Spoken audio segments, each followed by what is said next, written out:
মোৰ আধৰুৱা প্ৰেমৰ সাদৰ সম্ভাষণ কৰিবা নৱনীতা। তোমাৰ নামেৰে মোৰ একাদশটি কবিতা। শব্দৰ দুখীয়া মই, কোনোমতে সেই শব্দবোৰ আজুৰি ছিঙি আনিছোঁ, আদৰি ল'বা। নতুন বহাগ সজীৱ সপোনবোৰ লোহিত নদীত জাহ গ'ল জানা। প্ৰাণহীন মই, কোনে কয় মই প্ৰাণজীৱ।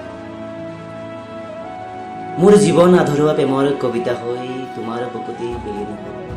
তুমি যদি এবাৰ বুজি পোৱা, বাৰিষা বৰষুণ সকলো এতিয়া মৰুভূমি।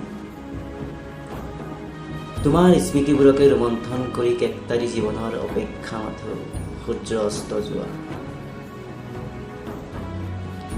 এয়া চোৱা, মই আন্ধাৰৰ মাজে মাজে আনন্দৰ সঞ্জীৱনী, টোপাল টোপাল মদিৰাৰ বিষাদ সোৱাদত মই আত্মহাৰা।